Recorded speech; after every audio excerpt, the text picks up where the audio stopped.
Chers frères et sœurs, pendant ce temps de l'Avent, nous avançons jour après jour à la suite de Jésus, le Prince de la paix. En regardant la figure du patriarche Joseph dans l'Ancien Testament, nous apprenons à accueillir la paix et à la construire en étant nous-mêmes des artisans de paix. Hier et avant-hier, nous avons exploré notre monde intérieur, les pensées qui peuvent nous animer et qui peuvent devenir source de paix ou au contraire de violence. Nous avons entendu cette invitation du Seigneur à penser les autres supérieurs à nous-mêmes. Aujourd'hui, je voudrais voir comment notre monde intérieur peut s'exprimer de manière discrète et discernée. Certaines de nos pensées peuvent ou doivent être dites, d'autres doivent être gardées. Dans certains cas, il faut parler, dans d'autres cas, il faut attendre. C'est frappant dans l'histoire de Joseph. En réalité, nous n'entendons pas beaucoup Joseph. Ses prises de parole sont assez rares et le plus souvent courtes. Joseph agit avec même beaucoup d'efficacité. On le voit intelligent, il comprend les situations, mais il ne se répand pas en paroles. Il n'y a pas chez lui de longues plaintes, ni d'ailleurs de grandes actions de grâce. Joseph parle quand c'est utile, et ses paroles, mesurées, vont droit au but. Les différentes rencontres entre Joseph et ses frères en Égypte sont intéressantes. Joseph reconnaît ses frères, mais lui n'est pas reconnu. Genèse 42, verset 8.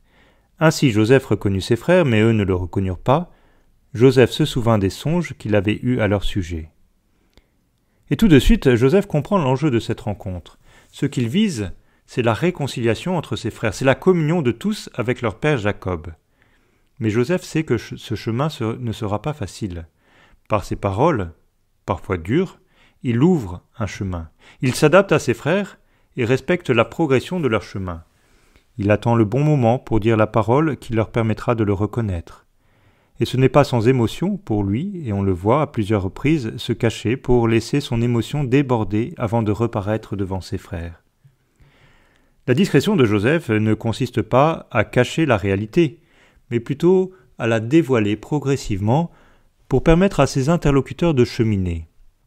Si Joseph s'était fait reconnaître immédiatement et avait dévoilé toute son histoire d'un seul coup, ses frères auraient été comme assommés et n'auraient pas pu faire le long cheminement vers la reconnaissance de leurs fautes et l'ouverture au pardon.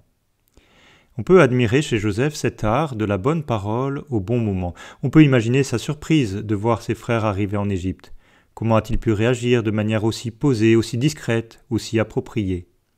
C'est sans doute le fruit d'une longue habitude de discrétion et de discernement dans ses paroles.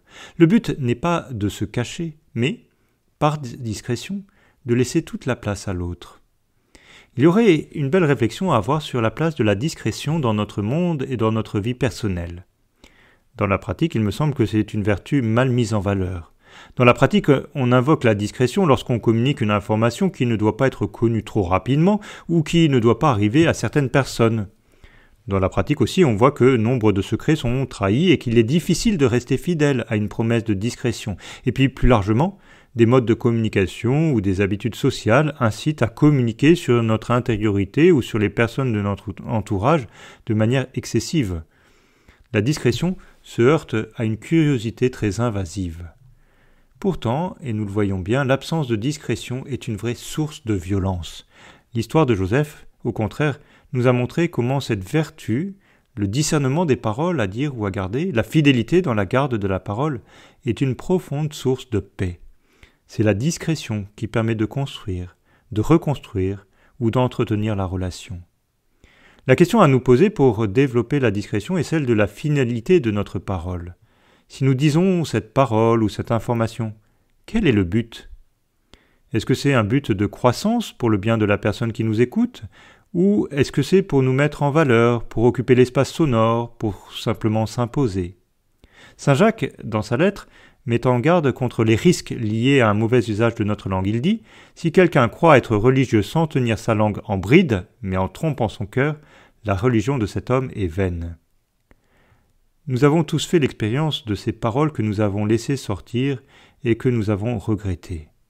L'enjeu alors est de développer notre vertu de discrétion en prenant le temps, dans les conversations, d'être vigilant à l'objectif de nos paroles. Pourquoi est-ce que je dis ceci ou cela ? Est-ce une parole qui fait grandir ou au contraire une parole qui sèmera le trouble ?